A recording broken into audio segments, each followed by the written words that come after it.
What is the greatest song de Hansel y Raul? Well, no, that one's good. That one. María Teresa y Danilo. I mean, Ellos son dos personajes. they really like storytelling. ¿De qué se viste él? Ella. Bueno, ella se viste de hilo. No, ella se viste de traje. No, él se viste de traje. Ella de Y hilo. ella se viste de hilo. Yes. María Teresa y Danilo. So what was up with them? They Were they marimberos? I mean, it was Miami in the 80s, so probably. Probably. Yeah. The odds were in their favor. Okay, before we get into María Teresa y Danilo, let's say welcome to episode 347. Yes, sir. Oh, pero let me tell you. And I'm going to raise a glass because we have Junior Cam back this week. It's about damn time. Yes. We're back, baby. Junior Yes. Cam is back. The Junior Cam is back. Yes, and the Junior Cam today has actually it's a great little backdrop too because we got Las Paredes Hoying, which is Robbie Ramos's play coming back June 13th Yes. at the Doral Cultural Arts Center. Yes. We'll talk about a little bit of that more later. But I figured before people start asking like, what is that giant thing behind Junior? Who's that man Who's behind that man him? just staring at him? Yeah. Hector Medina. There you in go. the play. The Walls Have Ears. La Paredes Oyen. And yes, opening tonight. Tonight, yes, tonight, when this Tonight, drops. Friday. Yeah, it's Friday, June 13th. Yes. Because it's Friday up in here. It's Friday, yes. It's Friday night. And the mood is right. We're going to have some fun, show you how it's done. TGIF. Whoa. There's so many Friday songs and Friday movies. That's true. Just got paid. It's Friday night. Then last Friday night. Last Friday night. And then Friday. Friday. Gotta get. Pobrecita. Pobrecita, no, she's doing great. Rebecca Black. Rebecca Black is doing great. Rebecca Black is still recording. Rebecca Black is DJing. She was at an event that somebody she was DJing at the Billboard Music Awards after party. Robbie posted a picture of her. So you know what? Rebecca Black is doing fine. I take that. Yeah, but it was a rough couple of years there for her. It was a rough couple. No, and, but that's what I mean. And I Like, felt good bad for her good because for they her. were just so mean to her. And she was a kid. She was a kid. Yeah. And I mean, from what I've read, that whole Friday, gotta get up. I mean, I'm sure most of you out there probably remember that song by Rebecca Black. My kid knows that song. I'm not sure was how. like 10 years before he was born. He also loves, do you know what one of Tristan's favorite songs is? María Teresa y Danilo? No, which makes me really happy. He loves Everybody Wants to Rule the World by Tears for Fears. I think for him, it's just a mantra. Okay, but let's be honest. That is one of the greatest songs ever. It's a great song. And he even would be like, I can't stand this indecision. Married with everybody I wants can't stand this decision. Married with the world. Married with a lack of vision. That song is so good. Tears for Fears. Like, let me tell you something. People sleep on them. I think Tears for Fears is one of, I don't want to say if you know, because they were very popular. Right. But I think that when you start naming like the top, when you have the conversation of like the top artists of the 80s, people forget them. People don't put Tears for Fears there. Yeah. But yet they had some of the most memorable songs from the 80s and they were good and they've stood the test of time. 100%. Because Everybody Wants to Rule the World, Head Over Heels, Shout, Sowing the Seeds of Love, Mad World, all those songs are still really good. You're right. Till Shelter. Bring in the bops. Yeah. Yeah. Everybody Wants to Rule the World, man. That's a great song. Have you seen the video? I mean, I'm sure I did. It's been years. The video is good. I couldn't tell you the last time I saw a Tears for Fears video. Oh, I play it all the time. Yeah, but that's because you're very big on YouTube. Yeah. How can you not be big on YouTube? We are on YouTube. I know, and I watch our stuff and I watch Cultura stuff, but I'm not a YouTube consumer in the way you are. Oh my God. Like everything I watch. I don't even is understand YouTube. why you even pay for other streaming services. Well, because because I watch certain shows. No, I know. And also, I've told you this. Actually, you know what? This is a good topic to talk about. I feel my life is disconnected and dark if I don't have live TV. Oh, I'm perfectly fine. Nope. I need live TV. I even if it's in the background, like I feel that like I am not, if I don't have live television, even if I'm not watching it, but I know that it's there, I'm disconnected. And no, yeah, you're fine, Boca. There's many times that you've been wanting to watch live telecasts that you haven't been able to watch. But then I just reach out to you. Yes. And you give me your Junior, do you watch usernames? live TV? Not regularly, Like events. but on like events, award shows, the games that are on local, and I'm a PBS kid, so as long as we got it, There we go. a little bit of PBS sprinkled in there as well. So There we go. Safe PBS. You know what we should have a little sing along here with, since he's a PBS guy? Reading Rainbow? Butterfly. Go ahead. Butterfly In the sky. I can go twice. as high. Just take a look. It's in a book. A reading rainbow. I can go Anywhere. places Places to to go. go, and people don't know. I don't know. A reading rainbow. Reading rainbow. Reading rainbow. So No, you would appreciate this, Junior. Navarre We talked about this here on the show a couple of years ago, but you would appreciate this. We'll talk about it again. I think that one of the greatest pop culture American icons is LeVar Burton, because LeVar Burton has been in 3 extremely iconic things. You want to talk about an icon? He was Kunta Kinte in Roots. He was on Star Trek, and he was the host of Reading Rainbow. I mean, what more do you want? but it's not even one more that you want. Those are 3 very, very big, like Very distinct. distinct, big, meaningful roles that he had. Yeah. And it's LeVar Burton. Junior, that when after Alex Trebek died in Jeopardy and they were trying to find a host, we did like a whole like petition to try to get LeVar Burton to host Jeopardy. Yeah. Instead we got Ken Jennings. But no, apparently it was they actually, it did get some steam. Well, not just because of us, because a lot of people wanted LeVar Burton. But apparently it was because he did host it a few times. Oh, he did like guest host. Yeah. Okay. But it was a contractual thing. They couldn't come, damn contracts. Well, the thing is when you live part of the Reading Rainbow, you're gonna have to offer him a lot of pots of gold. I remember, it's probably the book I remember the most from Reading Rainbow. You remember when the kids would talk about a book they read? Right. It was something about golden slippers and a koi. It was a Chinese story of I think it's their version of Cinderella.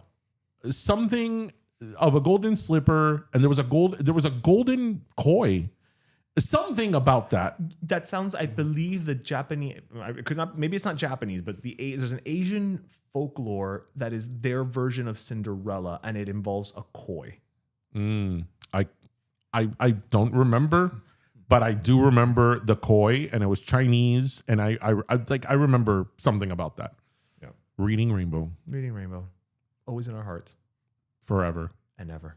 If you, that's not if you know, but that's one of those that Well, it doesn't exist anymore. So. And not only, but I feel it's one of those things that like kids now they're not going to watch old episodes of Reading Rainbow. No, they're really going to do iReady. Oh my God, iReady. Okay, can we talk a little bit about iReady? I mean, I guess Let's talk a little bit. We're talking about iReady on Pero Let Me Tell You. During the summer when they don't During have the to use summer. it. Okay, so parents out there, you all know the struggle is real. Can we talk a little bit about iReady? I realize that for some of you who don't have kids or don't have kids in of school age, this means nothing. But for those of us who do, let me tell you something. iReady is the bane of my existence, because those lessons, I have not met a single kid that likes iReady. And I apologize, because we know one of the people, we personally know one of the people who was the architect of iReady. So I apologize. We love you, bro. But iReady, every single parent complains about iReady. And let me tell you something. Those kids have it figured out. They put clickers. Really? Oh, yeah. They put clickers on iReady. And I'm like, oh, my God. And at the beginning, we were very like, listen, like, you got to do iReady and all that. And he's like, but it's boring. And then I started to sit down and watching it. And look, I understand that there are some kids who could get something out of iReady, but I think that most kids are kind of like, they dread doing homework as it is. In general, yeah. So they dread doing iReady. And then even the teachers, like my kids' teachers have been like, listen, like the county requires us to do iReady. So you just got to do it. So, But that goes back to what our friend says, which is that they're not using it properly. I guess. So parents, what do you think about iReady? What they think is that it's summer, so shut up. I don't want to think about iReady until at least September 1st. My God, there's kids that have to do like summer reading packages. Like what? Oh, yeah. And you know what's the whole thing about those summer packages? They always make a big deal about it. Like, oh, you got to read this and you got to read that. And then you read it. And then when school starts, Nobody does anything with it. nobody who's checking it. Although it's good to read in the summer, kids. Is it? I'm all about reading, but Yeah. Listen, you can be lying on a beach and reading a book.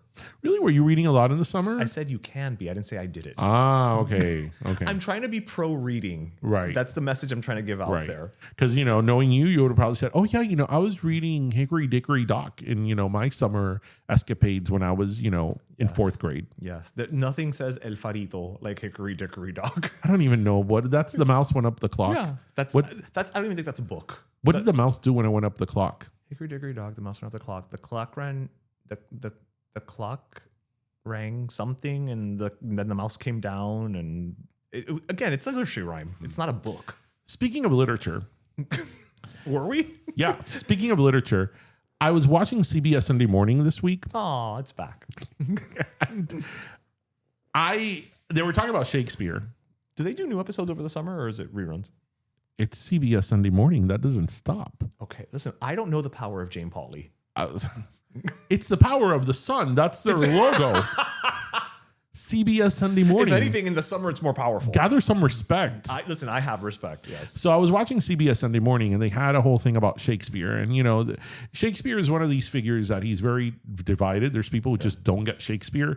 I've always loved Shakespeare. I dig it wasn't Billy Ellis. even Romeo and Juliet. It was Julius freaking Caesar that I loved as a kid. I was like, Brutus, like what is going on here? Yeah, see, Like, I'm a Macbeth. of course boy. you are. I always liked. I didn't shy away from when we had to read Shakespeare at school. I liked it, and I think I understood it pretty well for being a young kid. What I didn't realize from Shakespeare, because a lot of times, again, when you're reading these stories and these plays as a student in high school, as an assignment. You're so caught up of the fact that it's an assignment that you sort of lose some things. I didn't realize all the sayings that we used in modern day English that are from Shakespeare. Yeah, dude, Billy Shakes was on it. Do you know some of these? Bring it. Knock, knock. Who's there? That's from Billy S? That's from Macbeth. Oh. All that glistens is not gold. That's from The Merchant of Venice. Oh, and Mariah. A wild goose chase. That's from Romeo and Juliet, and I don't even remember that being said in Romeo and Juliet. I have been in such a pickle. That's from The Tempest. Okay, The Tempest. I do remember reading it. Oh, I didn't read The Tempest. There was lots of rain on the ship. Well, you know. Otherwise, it would have been called Drought. Dead as a doornail is Henry the Sixth. Foregone conclusion is Othello. Naked Truth, Send Him Packing is from Henry the Fourth. Oh, wow. Yeah, there is a lot of them. Full Circle is from King Lear. All of a Sudden is from The Taming of the Shrew. Oh, that's a good one. Come what may. Come what Macbeth. May. Yeah. Neither Rhyme Nor Reason is The Comedy of Errors. And I mean, there's And on and on. Huge list here. And I was like, really? Like, So you see, it's not that hard to Break read the Shakespeare. Ice, Good Riddance, Heart of Gold are all from Shakespeare. Wow. Break the Ice, yeah. It's been a while. I know I kept you waiting. But yeah. I mean, who knew? Who knew, indeed. So what's your favorite? You said your I like Macbeth. I like Macbeth. I like I always want to call it As You Like It, which the thing is, I did the modern version of a Shakespeare play in high school, and I can never remember if it was called What You Will or As You Like It. As You Like It. I think it's As You Like It. Yeah. Okay, so I like I like that one. I don't know if they still play this in The high comedies. school, but for like people in our age or our generation, you always watch that version of Romeo and Juliet from the 60s. We can't watch it anymore, guys. They were underage. Are you serious? They were Zeffirelli, yeah, the one by Franco Zeffirelli. The kids were actually 16 when they made that movie, and actually about like a year or so ago, they tried to sue the studio because claiming that it was. I did hear this. That yes. it was essentially child porn. Okay, well, I wasn't So don't even watch thinking about that. I was just thinking the fact that I think every kid Yeah. read that, and they showed their butts. And her boobs. And you were in school, you were like, oh my God. Does everyone know this is about to happen? Yeah, like It's the only time you were allowed to show a butt in classroom. what was your favorite book that you read in high school? The Great Gatsby. I didn't know that. Like hands down. I still read that book once a year. Do you still like it? Yeah. Yeah. That book never read to me. Like it never caught your never connected. I never connected with The Great Gatsby. I mean, I'm not taking anything away from it. I think that maybe I haven't read it. I think since high school. No, that's not true. I read it in college because I tried to give it another shot. Maybe if I read it now, because I am so a little bit more enamored with the Gilded Age, the historical context of that. But to me, it's always been, and it's my favorite book ever, is 1984. I liked 1984. I liked Anthem also. Anthem, yeah. Yeah. Anthem is much smaller version of similar concepts. Yeah. Brave New World, I couldn't get into. Oh my gosh. You know what I could not get into? Fahrenheit. I liked Fahrenheit 451. Oh my God. That was rough. By William Faulkner. No. Faulkner was Sound in the Fury. Sound in the Fury. Ray Bradbury. Sound in the Fury by William Faulkner. I was like, oh my God. But 1984, I mean, that is such an incredible book. Yeah. I mean, it really, really is. Maybe that's why we're having such an easier time adjusting to current times, because we did a whole unit on dystopia. What is it? War's Peace? The Ministry of Truth. Yeah, They're all We lies. had a whole dystopian unit, so maybe that's why we're like, well, here we are. I mean, it really is. For those of you who have not read 1984, I recommend you reading it because it's, even if you take away what's going on now, it's just such a good book.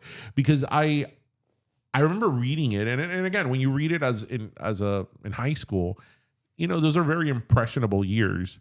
I remember in the book the whole concept of newspeak, which is to reduce language, and I remember reading that as a kid. I was like 14 or 15 years old. And understanding that concept, that if you limit language, you can control people's thought process and thoughts, really, and the way you can manipulate their thinking. And I remember thinking, like, this is so insane, like genius, but insane at the same time. Cut to 2025. I mean, just concepts that you read as a child or a young adult, and you're completely blown away with it. I have to say that I think that a lot of the stuff that I read in high school, which is, what most people read in high school, looking back on it, I do think it's very important and essential reading. 100%. Yeah. With that said, I'm sorry. I'm going to offend a lot of people here with what I'm about to say. You know what I'm going to say, right? I don't know. I feel like I should, but I don't. I'm sorry. I know this book means a lot to a lot of people. So if it means something to you, that's great. I'm not taking that away from you, but I cannot stand The Catcher in the Rye. Oh, tampoco. No, my God. Holden es un malcriado. Holden did not come from Latin parents. No, a Holden le hace falta un chancletazo. Yeah, he just did not. Ay, no. Que chiquito malcriado. What was his last name? Powell? Caulfield. Where did I get Powell from? Yeah, I don't know. Where did you get Powell? Charles in Charge? I was like the second family from Charles in Charge. Do you remember the first one? I remember them, but I don't remember their name. The Pembrokes. The Pembrokes and the Powells. Holden, que pesado. And I know this book means a lot to a lot of people, so I just don't think that book is as deep as people want it to be. I don't know. Maybe it is. It just, we didn't get something from it. Maybe you have to be white. I don't know. I mean, Look, I don't want to take away from the experience because I mean I've heard of so many people that book changed their lives. Listen, you do you. I just think that there's certain things that don't resonate with you and some that don't. You know, I don't know. Maybe because I come from a Cuban family and I have communist trauma. 1984 spoke to me. This is also true. You know that I got 1984 in Spanish from my father and he couldn't finish it. Really? Yeah, because he said it was a little bit traumatizing. Like too close to home. Yes. Wow. Yeah. And I went out of my way to find that book for him in Spanish because they don't have a lot of pressings of it in Spanish. And it was super expensive. He only read like half of it. I don't know why, but 1984 doesn't sound like the same book. Junior, what's your favorite book? La Biblia. Captain Underpants and the Attack of the Talking Toilets, or The Creative Act, The Way of Being by Rick Rubin. So okay. I pick or choose there. I like diversity. That's why we love Junior. I did not expect any of the three that he said. When you said I'm going to offend a lot of people, I thought you were going to say, I can't take the Bible. You know what, mi gente, I'm sorry. You know what? Oh my God. That whole New Testament. That is sacrilegio. Este tipo está. It's like you had a perfectly La Edad good... de Oro, ¿cómo es? José Martí. Oh my God. No, La Edad de Oro. What was it? With los zapaticos. Yeah. No, that's versos sencillos. No, but what was it? There's one. The whole book. No, versos sencillos is the name of the book. I'm going to look it up. No, but it could have been another book. I remember one time I challenged myself to read War and Peace. And I challenged myself and I didn't finish it. I only read like maybe 100 pages. I was like, screw this. Yeah. And then he just watched Dr. Zhivago again. If I'm spending 48 hours doing anything, it's watching Dr. Zhivago. I will say that I think that a book that everybody should read once is To Kill a Mockingbird. You know that I've never read that book? I didn't have to read it in school and then it just kind of passed by me. It's just one of those things that like I don't have anything against it. Espérate. ¿Cómo es? La Edad de Oro. There you go. Can we go back to my outrage face? La Edad de Oro. José Martí. Okay, go back to outrage. One of the children you are the most close to is named after Atticus. I know. And the thing is that like I know the story, etc. I've just never sat down and read the book. And it's one of those things that like I've always mira, a mí me pasa con eso, igual que me pasa with 100 Years of Solitude. It's one of those books that I'm always like Isabel Allende. No. 100 años de soledad. Isn't that's not Isabel Allende. Isn't it este hombre? Hemingway? No. Oh my God, it's good. No, Isabel Allende Retrato en Sepia. Okay. It's a man. 100 Years of Solitude. I want to say I'm the only name that's popping up is it's so funny. Cervantes. You know it's so funny. I not too long ago I was talking to a friend of mine, and I don't know if it was on TV or something that the name Atticus came up, and he was like, Gabriel Garcia Marquez. Okay. So I was talking. Let me start my story again. Sorry. I was talking to a friend of mine, and I don't know if it was something on TV or something on the internet that came up, and the person's name was Atticus, and he was like, Atticus? Who the hell would name their kid Atticus? Like, what type of a name is that? Like, sort of in disgust over the name Atticus. And you know what I did? I have a copy of Tristan's Social Security card on my phone, and I'm like, actually? And he was person. He was like, oh my God, I'm so sorry. And here I was thinking that like Atticus was this like badass name.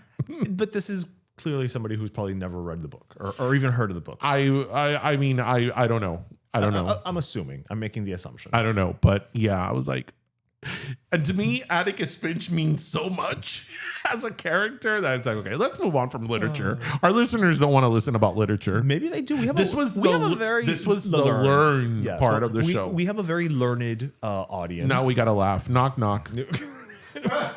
Who's there? William Shakespeare? William who? Shakespeare, baby. I will never not remind Oh my me God. of. You know my cousin and I, as fools, we used to say Shakespeare for. In Super Mario World, when you would find the egg that Yoshi would come out, that little sound that would happen when Yoshi came out of the egg, we used to go, Shakespeare. It sounded like Shakespeare.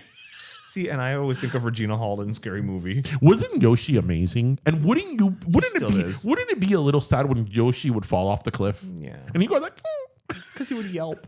yeah. He'd be like, oh no. Which one of the 3 Marios is your favorite? I have a favorite. I'm going to go with part 2. The one that was not done by the creators. Yeah. And I know why you like part 2 of Mario. Well, because I like to fly with the princess. You know what? Let's talk about that for a minute.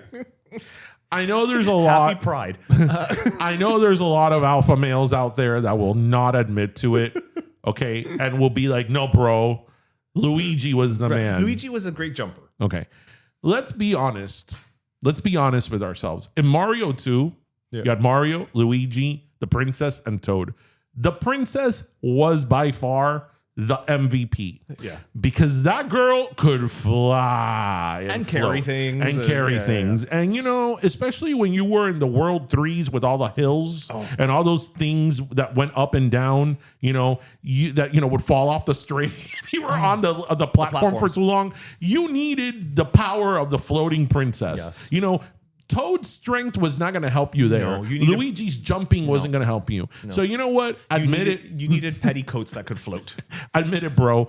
It's okay. It's a safe space. Okay. You know that the princess was the best character in Super Mario 2. It was. She was. It's okay. It's okay. It's okay. It was about winning the game. Yeah. It was about winning the You game. know that in front of your friends, you picked Luigi. But you know that when you were playing Mario by yourself, you picked the princess. When you were having your Nintendo World magazine looking for tricks. Yes. While you were eating your Nintendo cereal. Yeah. Before or after you put on the power glove? During. Oh, yeah. Why wait? Listen. We all became Olympic runners when we got that power pad. Oh, yes, we did. You want to get kids to be active again? Bring back the power pad. The power pad. Yes. What a time to be alive, man. We used to be a proper world. What a time to be alive. Oh my God. I still have my original Nintendo. I have no doubt about that. I have the original Nintendo, the original gun. I mean, and let's admit it. When we played Duck Hunt, we just used to stand in front of the screen. Yeah. Did anybody in Duck Hunt ever do the clay shooting? Why? Like, who hurt you? Why? Clay shooting. What's the point? You might as well just pack it up and go home. I remember, God, I remember there were games that I just couldn't beat. So when Nintendo came out with the Game Genie, yes, you remember you would add it to the cartridge, and it would stick out of the it would stick out. Yeah. My parents didn't buy me shit because they didn't have money to buy it, but you could rent the Game Genie at Blockbuster. So I rented the Game Genie over the weekend, and I beat every game that I had. Work smarter, not harder. Every game, and the Game Genie, you could fly over the levels. So I flew over the whole game. So basically, you were just like, done. Like, oh yeah, one of the hardest games I ever had was Hudson's Adventure Island. That thing was hard. That thing, you know, it's so funny because it was like the guy was in an island. It was like all cutesy. With cutesy. Like the villain was an eggplant. That's right. You know, he had a villain will be owned by the Hannah. He had a skateboard and all that. Super cute. But bro, that game was like impossible to beat. So I remember I was like, screw this. I'm getting the Game Genie and I'm flying over the whole game. Adventure. I haven't thought about that in forever. Man, the Game Genie, telling kids it's okay to cheat. Yes. As long as you rent it from Blockbuster. Was that around in your time, Junior? Like, because I know you're a couple years younger than us. Yes. The Game Genie? Okay. Yes. Everything that Blockbuster did, I knew about. Yeah. So, yes. Yeah. I mean, I remember when I upgraded to Super Mario, to the Super Nintendo 2, and I was now playing Super Mario World. Yeah. It's like, oh my God, the world is filled with endless possibilities. Like, a whole new world. Well, I didn't answer the question. Of the 3 original Marios, I actually think Mario 3 is the best one. Your favorite is the third one, but that's also because you like dressing Mario up in different things. The P-Wing, like, right. Like the frog and the raccoon. And, yeah. And then, but Super Mario 3 was sort of was the predecessor, but it sort of had the same workings that would end up in Super Mario World. Yeah. Yeah. And one of my favorite games growing up was Mike Tyson's Punch-Out. That was such a fun game. ¿Tú te acuerdas the guy from España? With a rose? With a rose. With a rose, yes. Nowadays, he would be inclusionary. It'd be like inclusion. Let me say something. That game would be problematic for many, many reasons, starting with who the game is named after. Well, you know, which one was the one? I think he had a turban, and when the little diamond would shine, that's when you could hit him. Do we remember? These are all vague recollections that I have. Yeah. But I loved Mike Tyson's Punch-Out. Because I remember there was one that was like the easy guy. That's the American. The American. Yeah. He tenía una cara triste. He was like, oh. Wasn't there a Russian? No, you're thinking about Mortal Kombat or Street Fighter. Street Fighter. The Russian. I know Zangief. Yes. Which, you know, TikTok October's not that far away. Yeah, I remember when I Great started. Tiger. Is that an Americano? No. That's the turban. Glass Joe. Glass Joe. Americano. Yeah. Von Kaiser. Piston Honda. Don Flamingo. Piston Honda's the one I remember. Don the Flamingo was en Hippo. español. King Hippo. Yeah. Quitado coronita. most. Is that gordo? ¿Verdad? Great Tiger. Bald Bull. Soda Popinski. Mr. Sandman. Oh my gosh. Macho Man. Little Mac. And Mike Tyson. Memories unlocked. Yeah. Did you ever beat Mike Tyson? I did not. I did. You did? I loved it. It was one of my favorite games. No, and I was beat that- him. was that with the Game Genie? It was without the Okay, Game okay. Genie. Okay. I could beat Mike Tyson, but I couldn't beat Adventure Island. After your confession, I'm gonna ask that question every time you say you beat a game. at I Nintendo. couldn't beat Adventure Island, but I could beat up Mike Beat up Tyson. I feel like in real life it would be the opposite. I feel like in real life you could probably more easily beat an eggplant. Probably. Yeah. My God. Yesterday. This is like a total side note. I was watching America's Test Kitchen because that's like, you know, I love watching cooking shows. And Tristan was sitting next to me. And Julia, one of the ladies from America's Test Kitchen, takes out what I think is the world's biggest eggplant. And Tristan peed himself. He couldn't stop laughing. And he was laughing so much that I started laughing over the fact that this wasn't a normal eggplant. This was like, the eggplant was like this big. And I'm like, first of all, where did you buy said eggplant? Second of all, he started to What was she gonna make? She made some roasted eggplant something. That's a lot of roasting. But it's just so funny how he just saw the eggplant. I mean, you know, obviously I didn't get into it. Yeah, but right. How did that become the symbol for that? Well, the emojis are only going to give you so many options. Right, but it wasn't like a banana. You know what I mean? Like, well, because an eggplant, and I can't believe I'm going to get into this, because the eggplant is not just, you know, bulbous here, but then it has the rounding on the bottom. Mike, you don't know. So You're it making looks- shit up. I am making shit up, but you don't know the answer either, so at least mine makes sense. It looks like it has balls and, you know, a shaft. So therefore, No, you know, it doesn't. an eggplant has a little more, you know, thing at the bottom. Yeah. Compared to a banana or a carrot. Also, carrot's way too pointy. Just see, I can't get over how big the eggplant was. Oh my God, that totally came out wrong. That's not what I meant. That's what people usually say when they see a big I eggplant. meant the eggplant on. Never mind. Can we just? On the eggplant on PBS? Can we just? It is on PBS. I know. Public television showing you all these huge eggplants. Ay, la berenjena. It's one of my favorite words in Spanish.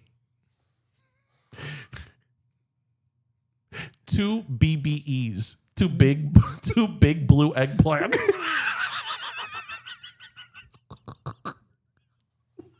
Yeah, baby. Give me that BBE. Big blue eggplant. Okay, can we move forward, please? Can we move on? Can we move on? I'm done with this conversation. You're done with the eggplant. with the eggplant. You're done with the eggplant. So I saw something that I wanted to bring up. And so I know we've been talking on and off, like, I know it's mental health awareness, all that, blah, blah, blah. But I saw this thing, because I know we've talked here several times about like AI and ChatGPT and whatnot. There was recently a study that was published in a mental health journal that suggested that ChatGPT may be a better therapist than humans, at least in controlled couples therapy scenarios. So researchers assigned 830 participants to either a trained human therapist or ChatGPT, then asked them to rate the counseling based on empathy, cultural sensitivity, helpfulness, and emotional connection. The AI consistently scored higher, particularly when participants believed its advice came from a human. ChatGPT's longer, more descriptive responses were seen as more contextual and emotionally engaging compared to the shorter replies from real therapists. Okay, so Then obviously their experts warn, in unsupervised settings, it's a risk and this and that. But so the participants did not know it was ChatGPT. it seems they did not. Okay, well, there you go. Because your response as a patient and your interaction with the therapist is not going to be the same when you know it's technology versus a person. It's just not. In what sense? Like, how do you, okay. How, if you're going to talk about your feelings and about something on your mind and something that you, whatever it is, the way that you analyze and process your emotions at the moment that you're delivering them is not going to be the same when you're doing it with another human than when you're doing it with technology. Your simple interactions with another human set the tone of how you're going to say things, right? Right. But do you think that maybe there's something to be said for you might feel an ability to be more open because it's not a person? Well, me, no. Because I know it's not I know it's not a person. Right. No, but what I'm saying is there are some people who might feel a little bit like I can't think of the word in English, cohibido. If they're talking to You can't think of the word in English, but the word in Spanish is cohibido. Or, if they're talking to a person, they might feel like a little, oh, this is too, I don't want to say this out loud, or I don't want, but if you're typing something in, you know what I mean? You're just talking to a computer, you might be a little bit more open. I'm not, well, you're asking me. I'm just saying in general. I'm certainly not going to be more open because I'm talking to a piece of technology.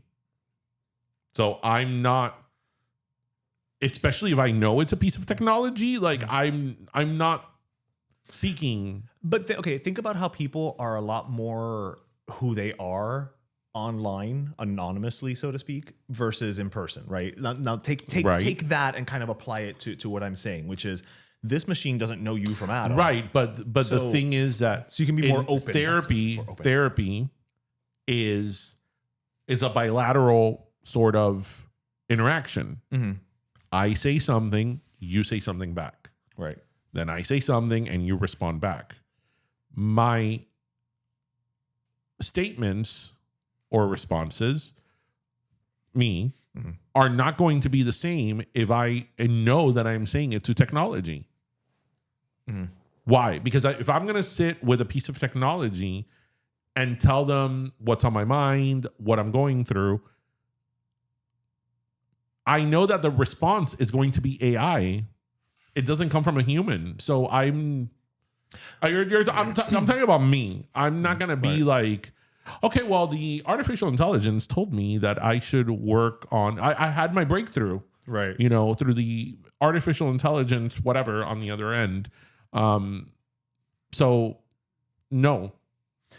Hold on, because there's something else that I found that kind of tied into this. But no, I guess my whole thing is, my concern with it more than anything is it's the bias.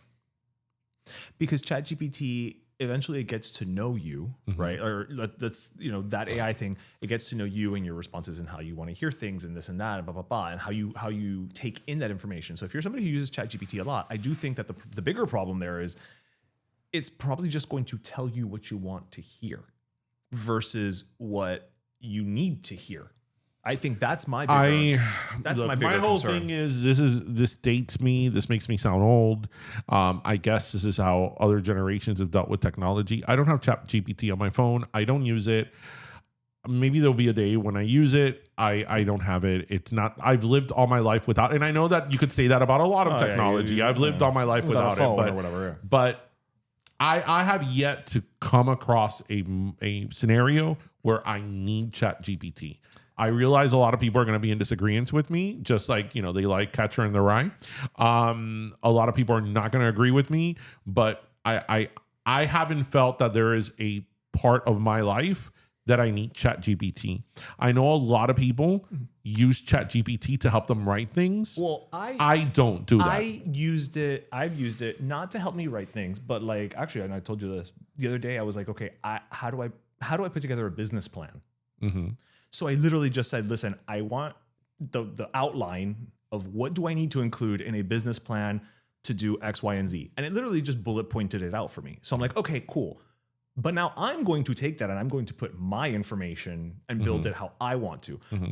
But the thing is, again, as opposed to going and searching and Google, how do you do, like, I just put it in there and it kind of spat it out to me.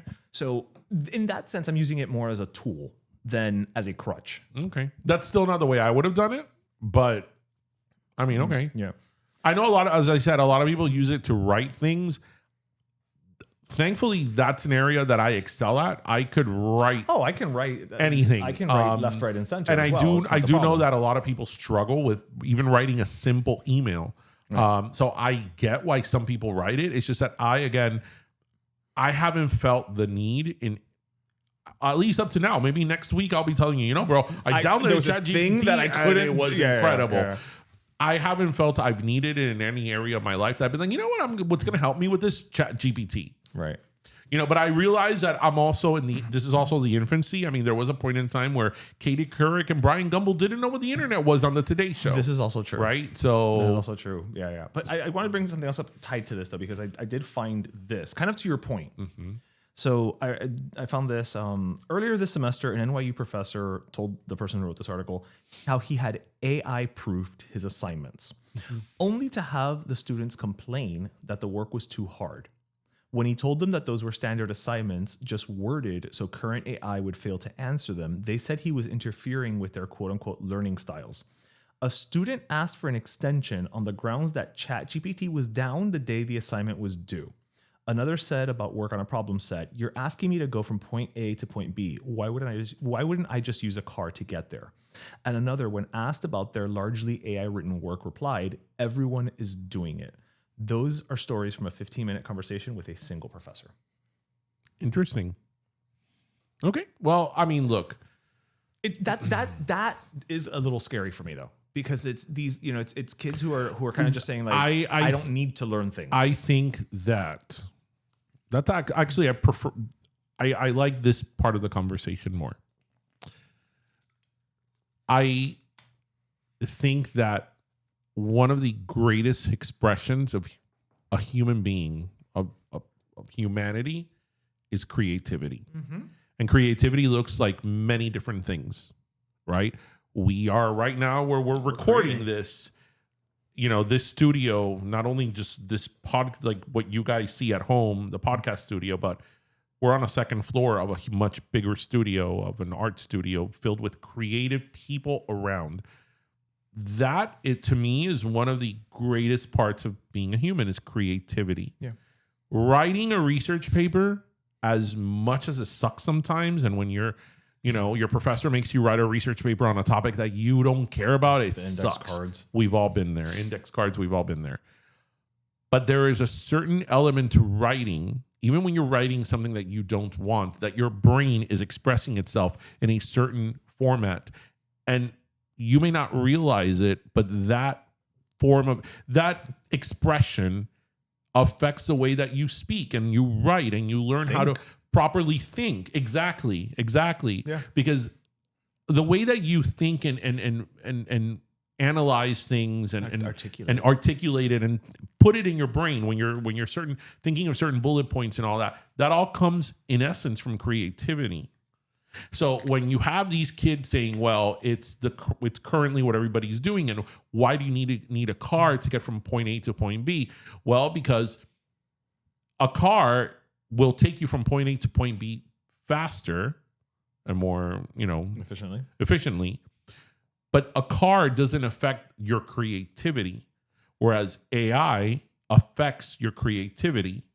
Right. So when you are looking at a piece of art, a painting,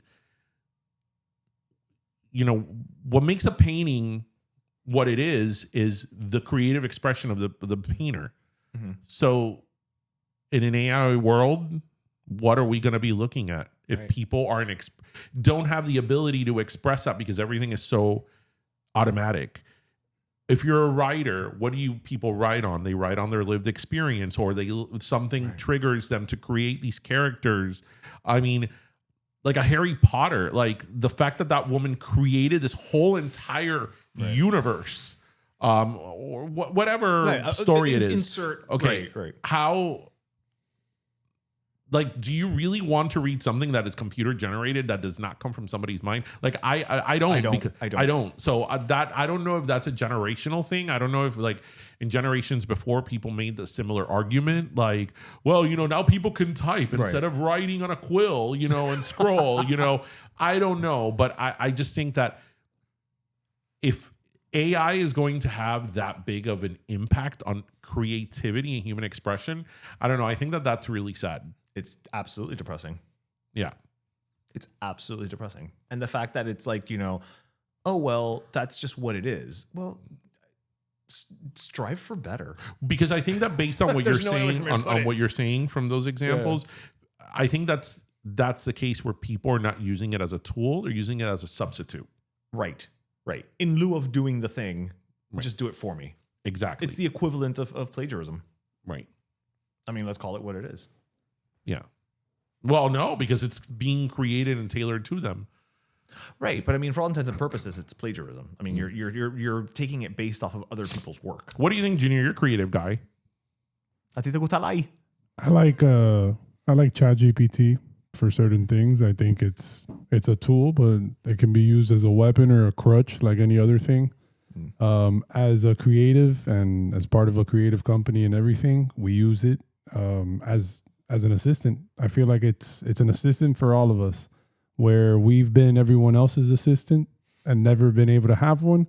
Now this is the best way to afford one. And I've used it a lot for like customer service things. Okay. Instead of being on like 4-hour holds with like whatever company, I don't know how to do this. Does Comcast have a ChatGPT? Because sign me up for that. Well, I just go to ChatGPT and say, hey, on Comcast, I'm trying to do this, etc. I'm going to be on hold for however long, or probably talking to someone that's not going to explain it to me step by step like that. So I have a manual on screen on how to fix everything, and I use it in those things in a resourceful way, and like a tool. So but that's the quote unquote good way to use it, right? Like that's like what I was saying. I'm not going to it to be like, I don't want to do this. Tell me, just do it for me so I can pass it off, right? For me, it's more about like, I don't know how to do this. Give me the breakdown. I guess my ChatGPT is YouTube. Actually, yeah, in a way. The other day, actually. In a way it is, The other day, I was building something from IKEA, the PAX. What is the PAX? It's a closet. Oh. PAX. PAX. I've only ever bought what is it, the lunk? What is it? The lack. The lack. The lack. Lack is the table. No, which is the shelf? Billy. Billy. I was building a pack. It's not PAX, it's back. Back. Well, it's Swedish. What about this table? What's the name of that table? Oh, I don't know the name of this table. Well, no. After the show, the sticker's still on. I was actually going to do this. I was going to go I don't know the name of this table. So now our audience knows this table's from IKEA.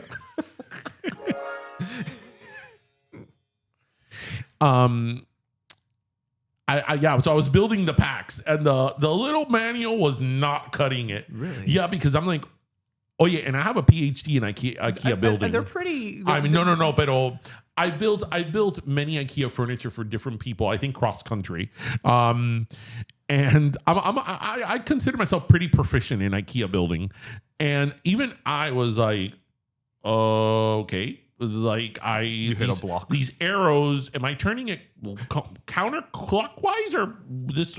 It was very unclear. So I'm like, I'm just gonna YouTube this shit. So it'll be like, hi, I'm Daniel. I'm your trusty IKEA builder, and you just bought a PAX closet. Now let's go step by step on how to build it. Well, see, there you go. So YouTube is your ChatGPT. Yeah, just like Scott Herman Fitness. What? Yeah, when I was like really, really into like powerlifting some years back, with powerlifting, there's certain exercises that are a little bit different. And I wasn't as familiar with. And, I'd read the description and I'm like, I don't know what I'm supposed to do. So I would just go to Scott Herman on YouTube and it'd be like, hi, I'm Scott Herman, your personal trainer. Scott Herman doesn't sound like a personal trainer. Well, he was. And you're doing a declined, reverse bench press, As one does. So, PAX. What's your favorite thing to eat at IKEA? The meatballs. I mean, I'm going to be a basic. Okay, so the meatballs are good? Yeah. But let me tell you something about IKEA has that fire. In the little cafe in the first floor, not the restaurant, the cafe by the exit, the one that has the cinnamon rolls. Yes. They sell a vegan hot dog that is amazing. Really? Yes. What leftover vegetables do they use for a vegan I don't hot dog? know, but it is amazing. It is really, really good. Do you know what also IKEA does during the fall that nobody knows? Well, maybe they won't do it this year, so then people will be like, DJ's talking shit. But they've done it up to now every year. IKEA, around the holidays, around Thanksgiving, will have a smorgasbord. Really? Yes. Your local IKEA has a smorgasbord for one day, and you can pay to be part of it. I want to be on a smorgasbord. Aww. All the meatballs you can eat. A smorgasbord. I remember I read the menu, and there was a lot of fish. Yeah, the Swedish love their fish. Yeah. And I think they jelly it a lot, don't they? Yes. Yeah. I feel like Have there's you a ever lot had that thing of herring. that it's Hebrew, gefilte fish? Gefilte fish. Oh my I've never God. had it. Oh my. Pero eso parece gelatina. Well, no, I haven't had it. Eso es gelatina de I haven't had it, but it's like I don't need to have it. It's fish gelatin, basically. You know what's good? A good matzo ball soup. Well, I mean, yes, but these are two very different things. Yeah. But I feel that like whenever I have matzo ball soup, I'm like, oh my God, my sodium intake is like incredible. Like my fingers are swollen. Don't think about it. No, I don't have to think about it. I feel it. I can bend my fingers. Don't think about it. What's a little salt? Try the soup. Exactly. Try the soup. Have the soup. It's matzah. No soup for you. It's good. Well, that's the other end of the spectrum. It's like, I know nobody remembers this movie, Mickey Blue Eyes. With Hugh Grant? But what I remember the most is Eat that cookie. Oh, yeah. Well, I think that's the only thing people remember from Do that people movie. actually remember that? But I think people remember that, but they don't remember where it's from. Eat that cookie. Eat that freaking cookie. Yeah. Oh, Mickey Blue Eyes. Why do I remember that that's with Hugh Grant and Gene Triplehorn? Do you know a movie I've never seen? What's the movie of him? I'm just a girl standing in front of a Notting tree. Hill. No, she's standing in front of a boy. Oh, I know she's standing somewhere. That if we were to use that, it'd be like, I'm just a girl standing in front of a tree asking you to love me. Just asking him to love me sounds very weird. So she's standing in front of a boy asking him to love her. And it's a line that she recites to him from a movie that her character does. What? In that movie, Notting Hill, Julia Roberts is playing an actress. Oh. Who winds up in the Notting Hill area of London and falls in love with Hugh Grant. And so she quotes a line from one of her movies. I've always thought about the Hugh Grant saga, taking it back to the 90s. Are we going to bring up Divine Brown? Yeah. Listen, if Hugh Grant cheated on Elizabeth Hurley, especially 90s Elizabeth Hurley, nobody's safe. Nobody's safe. It's like, nobody's safe. You know what? I mean, the bar couldn't be a little bit higher. Jay-Z cheated on Beyonce with Becky with the good hair, nobody's safe. No. Freaking Elizabeth Hurley. Let me tell you something. Elizabeth Hurley. At that moment, especially. 90s Elizabeth Hurley was like. I mean, she wore a safety pin dress. I mean, there's beautiful and then there's Elizabeth Hurley in the peak, 90s. yeah, peak Liz Hurley. Do you remember that movie that she did? That movie was trash, but she looked so hot and bedazzled With that Brendan Fraser. that she was the devil. Yeah. I was like, stop glamorizing the devil. Well, if anybody's going to seduce you, Elizabeth it's Hurley. Elizabeth Hurley. Listen, that's a remake where I think in the original, the devil was played by Dudley Moore. So, that is an upgrade.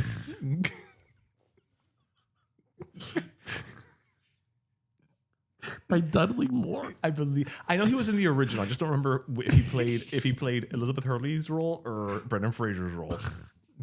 I remember there was a scene, I haven't seen that movie in ages, that she was playing a meter maid, and I was like, oh my God.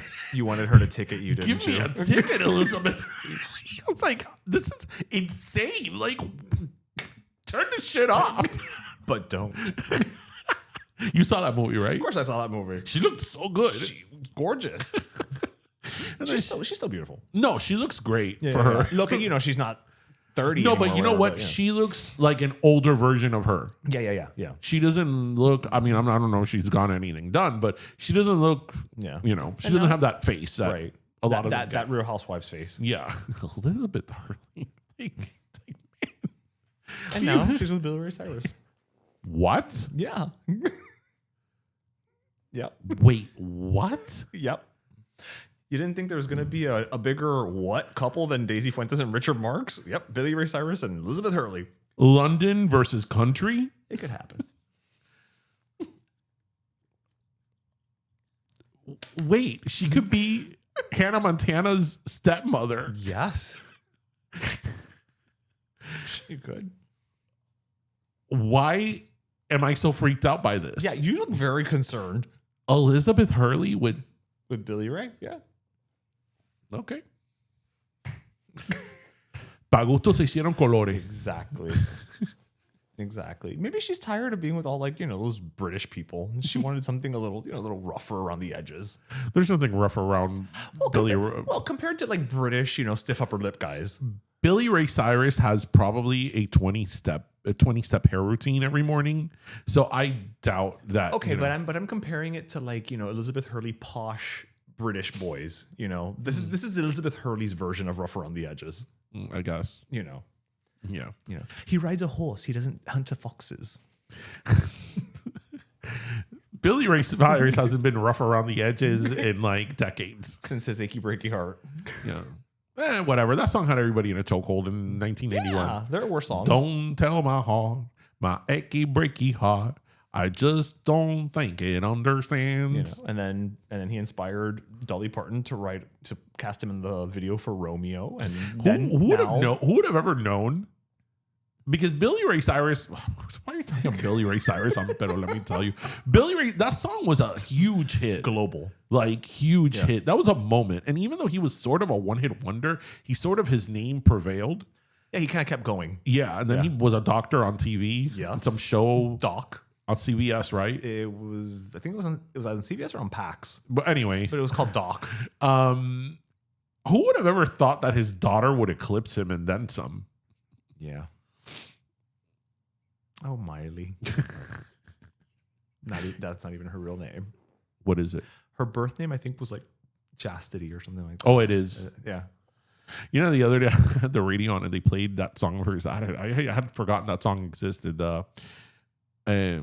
I wear my sunglasses at night. That's not how the song goes. No. What is the song? My best friend said that's just Miley. Yeah, I was I had forgotten about it. See you again. She's just being Miley. I like that the song. next time I hang out, I will redeem myself. My heart can rest till then. Whoa, I can't wait to see you again. I wear my sunglasses at night so I can.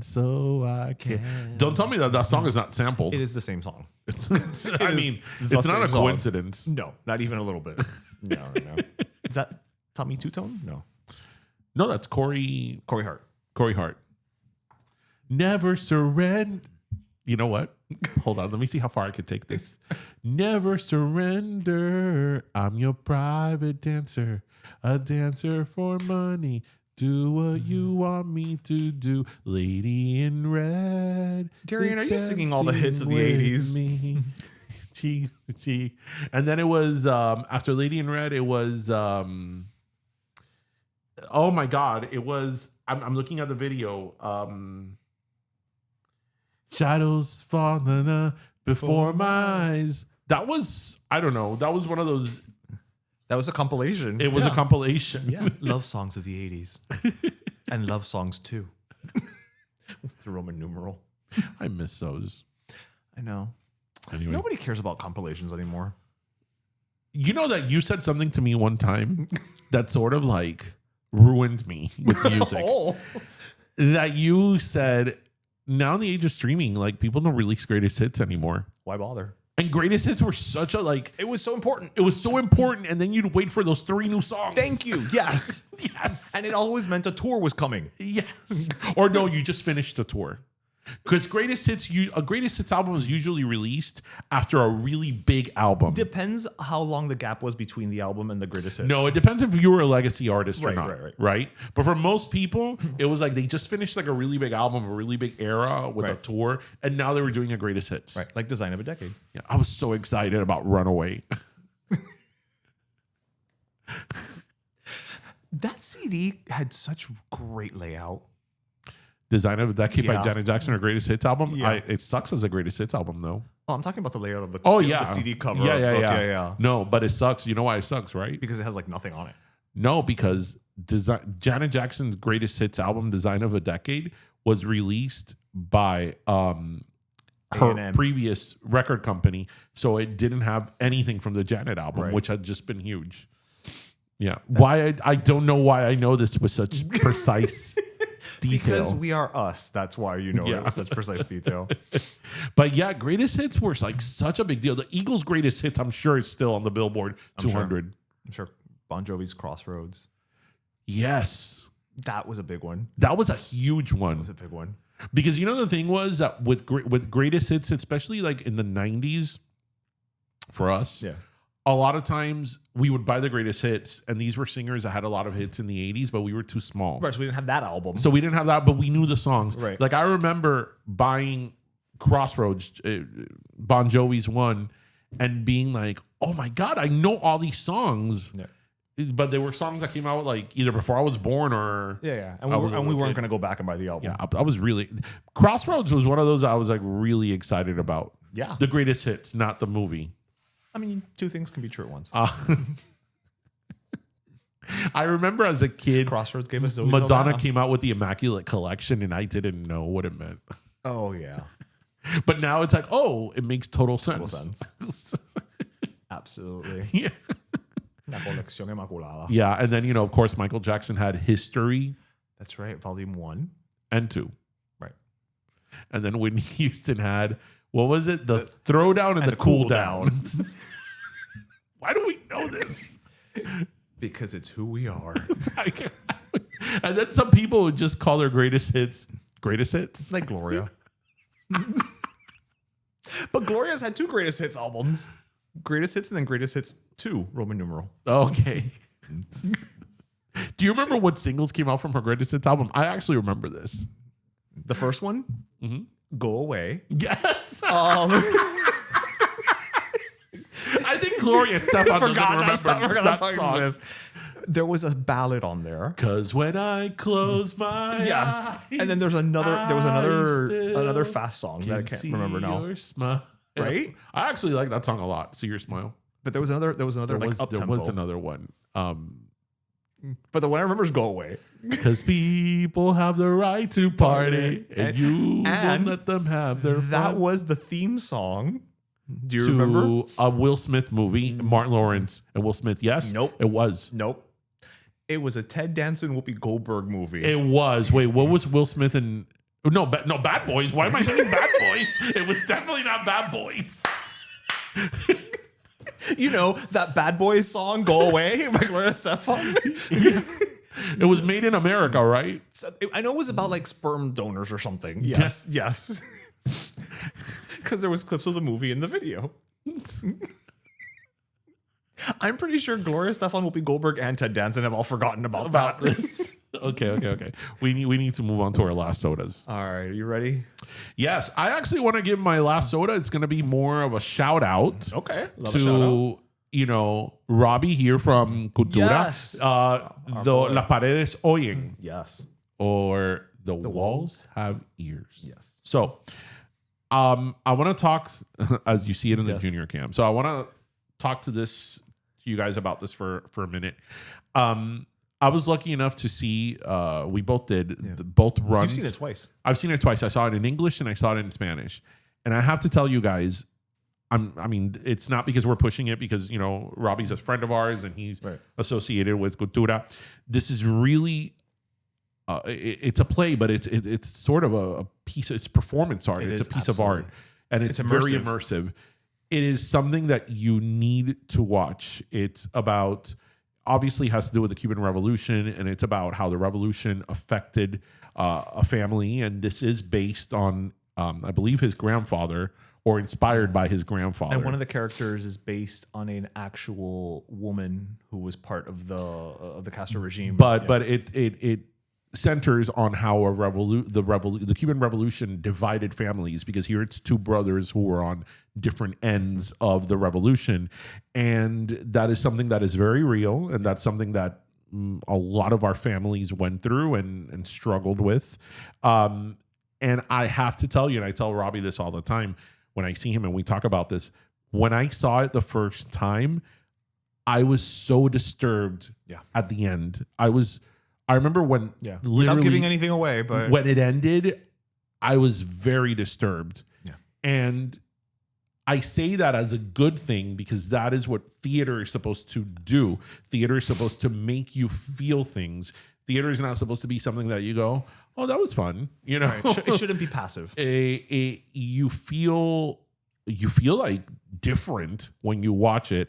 And I cannot stress, even if you're not Cuban, even if you don't have any personal ties to this story or your family, I can't stress enough how incredible and shocking and just in a way gut-wrenching this story is, and the way it was written, and the way it's performed, it's just incredible.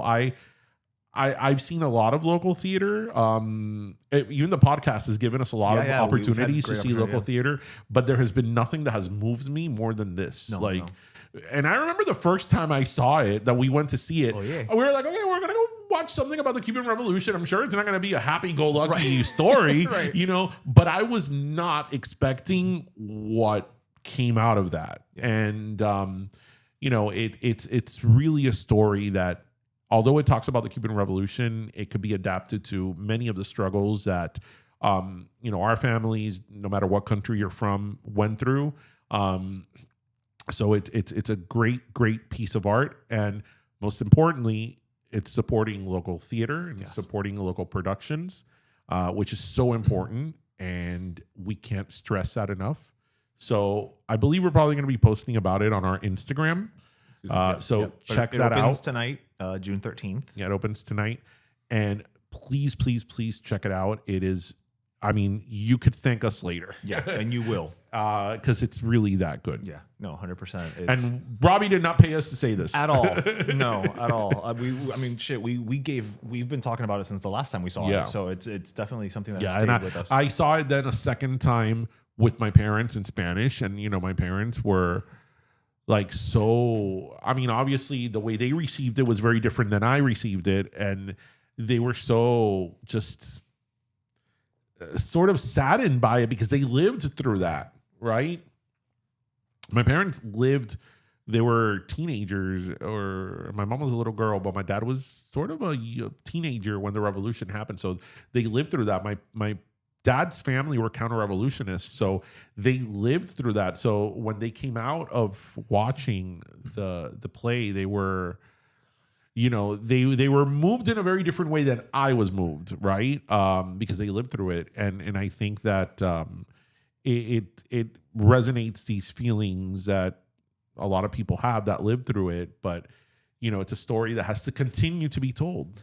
It has to continue to be told, because da la casualidad that we're talking about this hoy mismo, Okay. On Fake Friday. On Fake Friday, on my way here, right before actually I got in the car to come here, I was having an internet fight, an Instagram fight with some stupid ass, because I will say that. Probably a bot. And you know that no, this was not a bot. Okay. No, this was not a bot.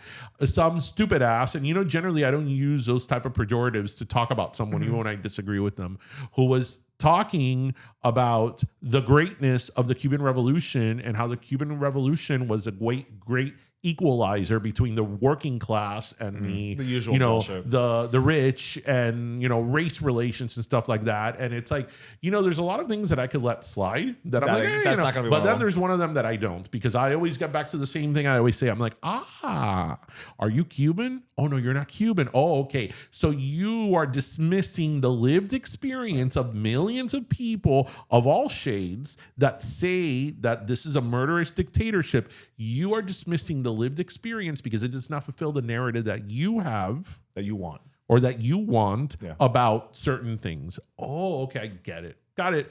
So that, tying it back to the play, is why stories like this need to continue to be told.